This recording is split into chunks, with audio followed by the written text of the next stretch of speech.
মন্ত্রী সমরেজাউল করিম কালো টাকারে সাদা করছেন উনি। তাও মন্ত্রী হওয়ার আগে 10 তলা একটা বাড়ি আছে ওনার, যেটার নির্মাণ ব্যয় হয়েছে 15 কোটি টাকা। তোপখানা রোডে 2টি অফিস স্পেস, তারপর হচ্ছে গিয়ে জমি হচ্ছে গিয়ে অসংখ্য জমির মালিক। তারপর রাজধানীতে 4 শতাংশ জমিতে একটি বহুতল পাকা বাড়ি, যার মূল্য কয়েক কোটি টাকা। তারপর হচ্ছে গিয়ে আপনার পাইকপাড়ায় কেয়ারি বুরুজ ভবনে একটি ফ্ল্যাট আছে।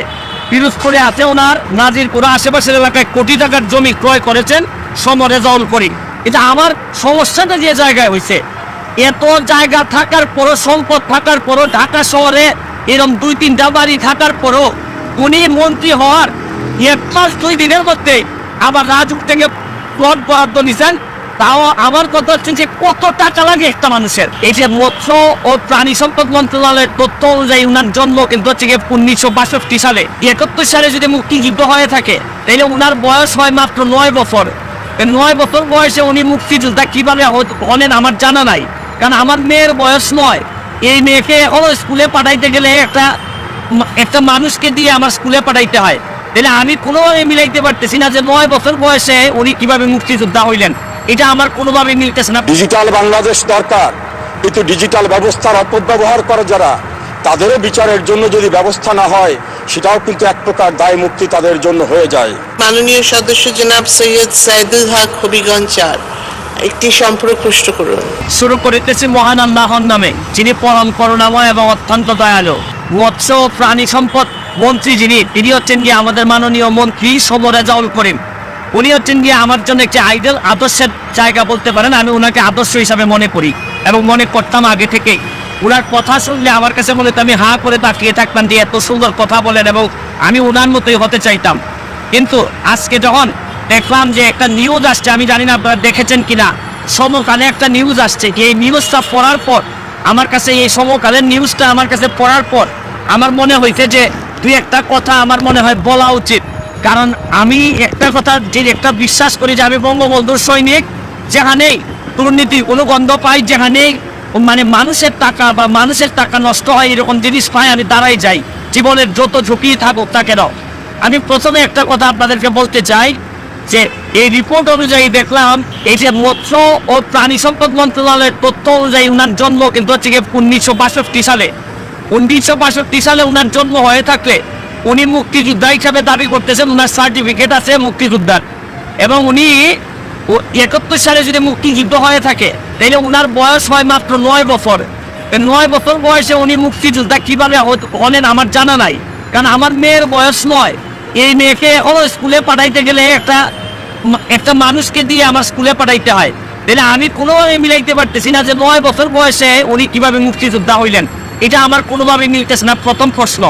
পরের প্রশ্ন হচ্ছে গিয়ে দেখেন, উনি দেখলাম রিপোর্ট অনুযায়ী কালো টাকারে সাদা করছেন উনি, তাও মন্ত্রী হওয়ার আগে। আচ্ছা ধরে নিলাম যে ওনার টাকা আছে, অনেক টাকা আছে, উনি স্বনামধন্য আইনজীবী। এখন কালো টাকারে যিনি সাদা করেন তার পক্ষে কিন্তু উনার মন্ত্রণালয়ে যত মানুষ দুর্নীতিবাজ আছে, যারা কালো টাকার মালিক, তাদেরকে তো নৈতিকভাবে উনি কোনো কথাই বলতে পারবেন না, কারণ উনি নিজেই তো কালো টাকার মালিক ছিলেন, যেটা উনি সাদা করছেন এই রিপোর্ট অনুযায়ী এখানে স্পষ্ট আছে। এরপরে আমি আপনাদেরকে আরো জিনিস দেখাইতে চাই। আশ্চর্য লাগে যে একটা মানুষ, উনি নিশ্চয়ই আমাদের চেয়ে অনেক ধনী, ওনার সম্পদের হিসাবটা আমি একটু এখান থেকে আপনাদের কাছে পড়তে চাই। যে ওনার হচ্ছে গিয়ে রাজুকের 854 নম্বর দাগে হচ্ছে গিয়ে 10 তলা একটা বাড়ি আছে ওনার, যেটার নির্মাণ ব্যয় হয়েছে 15 কোটি টাকা। তোপখানা রোডে ওনার হচ্ছে গিয়ে 2টি অফিস স্পেস, তারপর হচ্ছে গিয়ে জমি হচ্ছে গিয়ে অসংখ্য জমির মালিক। তারপর রাজধানীতে 4 শতাংশ জমিতে একটি বহুতল পাকা বাড়ি, যার মূল্য কয়েক কোটি টাকা। তারপর হচ্ছে গিয়ে আপনার পাইকপাড়ায় কেয়ারি বুরুজ ভবনে একটি ফ্ল্যাট আছে। পিরোজপুরে আছে ওনার নাজিরপুরা আশেপাশের এলাকায় কোটি টাকার জমি ক্রয় করেছেন সমরেজাউল করিম। আমার কথা হচ্ছে যে উনি হয়তো অনেক ধনী হইতে পারেন, ওনার এই জায়গা সম্পত্তি থাকতে পারে। এটা আমার সমস্যাটা যে জায়গায় হয়েছে, এত জায়গা থাকার পরও, সম্পদ থাকার পরও, ঢাকা শহরে এরকম 2-3টা বাড়ি থাকার পরও উনি মন্ত্রী হওয়ার 1 মাস 2 দিনের মধ্যে আবার রাজুক থেকে প্লট বরাদ্দ নিছেন। তাও আমার কথা হচ্ছে যে কত টাকা লাগে একটা মানুষের, কত টাকা হইলে মানে এটা তো হচ্ছে এই বরাদ্দ তো নিবে যারা হচ্ছে গিয়ে ধরেন হয়তো পেয়াইনি, উনি কিছু করেন নাই, কিন্তু এত জায়গা সম্পত্তি থাকার পরে একটা মানুষের আবার এই জায়গা নিতে হয়। এইটা আমার কাছে মনে হয়েছে যে এটা কঠিন বাস্তবতা। আমি এই রিপোর্টটা এখনো বিশ্বাস করতে চাই না, কারণ উনি এখনো আমার আইডল। আমি মনে করি উনার যেভাবে উনি কথা বলেন আমি এখনো বিশ্বাস করতে চাই। আমি বিশ্বাস করি উনি এই সমকালের যতগুলা লেখা আসছে এইটার একটা প্রতিবাদ দিবেন অথবা এদের বিরুদ্ধে মামলা করবেন যদি এই কথাগুলো সত্যি হয়ে না থাকে। আর যদি সত্যি হয়ে থাকে তাইলে আর বলার অপেক্ষা রাখে না যে আপনার মতো লোকরাও যদি এই ধরনের বিতর্কিত হন তাইলে বঙ্গবন্ধু কন্যা কাদেরকে দিয়ে দেশ চালাবেন? সব মানুষ যদি মস্তের কাতারে চলে যায় তাহলে বঙ্গবন্ধু কন্যা কাদেরকে দিয়ে দেশ চালাবেন? এত কষ্ট করেন উনি, দিনে রাতে জীবনের ঝুঁকি নিয়ে বাংলাদেশটাকে সামনের দিকে এগিয়ে নিয়ে যাচ্ছেন। আর আমাদের মতো লোকগুলা যদি এইভাবে আমরা বিতর্কিত হয়ে যাই, আমাদের যদি এত সম্পদ দরকার হয় তাহলে পুরোভাবে বঙ্গবন্ধু সোনারভাবে আমরা পৌঁছাইতে পারবো না। আমি এখনো বিশ্বাস করি যে উনি প্রতিবাদ দিয়ে মামলা করবেন যদি এগুলো সত্য হয়ে না থাকে। আর বিশেষ করে মুক্তিযোদ্ধার বিষয়টা উনি যদি প্রকৃত অর্থে হয় উনি মুক্তিযোদ্ধা হিসেবে সঠিক কিনা উনিই প্রমাণ করবেন, নাইলে ওনার জন্মসাল ঠিক কিনা এটা ওনাকেই প্রমাণ করতে হবে। আর নাইলে মুক্তিযুদ্ধ এবং মুক্তিযোদ্ধাদের মতো এই একটি সম্মানিত জিনিস নিয়ে উনি যদি কোনো কিছু করে থাকেন এটা আমাদের জন্য চরম দুর্ভাগ্য হবে। আজকের মতো বিদায় নিচ্ছি, ভালো থাকবেন। যতদিন বেঁচে আছি প্রতিবাদ করার মধ্যে দিয়ে যাইতে চাই, আর মরে গেলে তো আপনাদের কাছে শুধু দোয়া চাই। ধন্যবাদ মাননীয় সদস্য, মাননীয় মন্ত্রী। মাননীয় স্পিকার, আপনাকে ধন্যবাদ এবং বিশেষভাবে আপনাকে অভিনন্দন যে এই মহান জাতীয় সংসদে আপনি 4 বার স্পিকারের দায়িত্ব পালন করে আপনার প্রজ্ঞা, আপনার যোগ্যতা, আপনার ধীশক্তি এবং অনন্য অসাধারণ দায়িত্ব পালনের মধ্য থেকে জাতীয় সংসদকে সকলের কাছে গ্রহণযোগ্য গণতান্ত্রিক চর্চার প্রতিষ্ঠানে পরিণত করেছেন। আমি আমার কথা বলার শুরুতেই গভীর শ্রদ্ধার সঙ্গে স্মরণ করছি আমাদের জাতির ইতিহাসের শ্রেষ্ঠ সন্তান, আমাদের মহান শিক্ষক, স্বাধীন বাংলাদেশের স্থপতি, জাতির পিতা বঙ্গবন্ধু শেখ মুজিবুর রহমানকে, এবং একই সঙ্গে মহান মুক্তিযুদ্ধের 30 লক্ষ শহীদ, সম্ভ্রম হারানো 2 লক্ষ মা বোন, 1975 সনের 15 আগস্ট ঘাতকের নির্মম বুলেটে আত্মাহুতি দানকারী বঙ্গমাতা বেগম ফজিলাতুন্নেসা মুজিব সহ সকল শহীদদেরকে। এবারে নির্বাচনটা ছিল একটি কঠিন অবস্থা, কিছুটা দানবীয় শক্তির সঙ্গে যুদ্ধ করতে হয়েছে। তবে সাধারণ মানুষের ভালোবাসায় আমি নির্বাচিত হয়ে আসার সুযোগ পেয়েছি, সেজন্য আমার গভীর কৃতজ্ঞতা আমার নির্বাচনী এলাকার সকল মানুষের কাছে।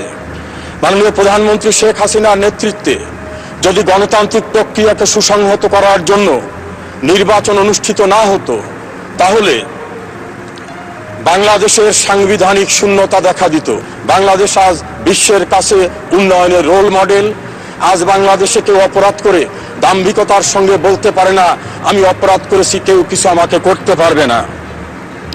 আমার বিশ্বাস এই ধারাকে অব্যাহত রাখতে বাংলাদেশের মানুষের আশা আকাঙ্ক্ষার একমাত্র আশ্রয়স্থল শেখ হাসিনা।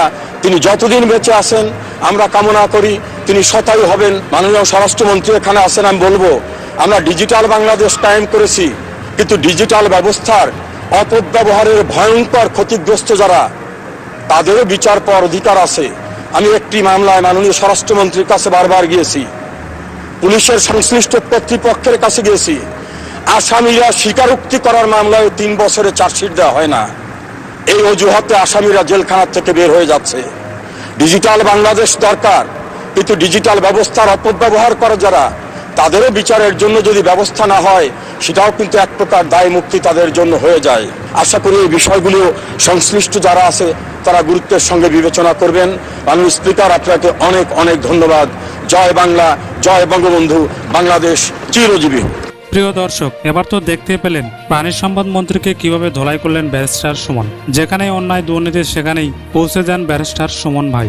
সংসদে রেজাউল করিম মন্ত্রীর কোটি কোটি টাকা লুটপাটের তথ্য প্রকাশ করলেন সবার সামনে। শুধু তাই নয়, ভুয়ো মুক্তিযোদ্ধার পরিচয় দিয়ে কোটি টাকা আত্মসাৎ করেছেন এই মন্ত্রী। কিন্তু তার বিরুদ্ধে কেউ কথা বলার সাহস পায়নি, কারণ তার বিপক্ষে কথা বললে যে কোনো সময় যে কাউকে গুম করতে দ্বিধাবোধ করবে না। তবে এবার মুখ খুললেন গরিবের ফাটাইষ্ট ব্যারিস্টার সুমন ভাই। তবে দেখুন, বাংলাদেশে একজন বীর পুরুষের জন্ম হয়েছে, অন্যায় করলে কাউকে ছাড় দিয়ে কথা বলবেন না ব্যারিস্টার সুমন। যেখানে এমপি মন্ত্রীদের কোনো পাত্তাই দেয় না, সকল এমপি মন্ত্রীদের সকল চুরি দুর্নীতির কথা ফাঁস করে দিচ্ছেন সাহসিকতার সহিত। এজন্যই তাকে ফাটাইষ্ট বলা হয়। তাহলে প্রিয় দর্শক, ব্যারিস্টার সুমনকে আপনার কেমন লাগে জানিয়ে দিন নিচের কমেন্ট বক্সে।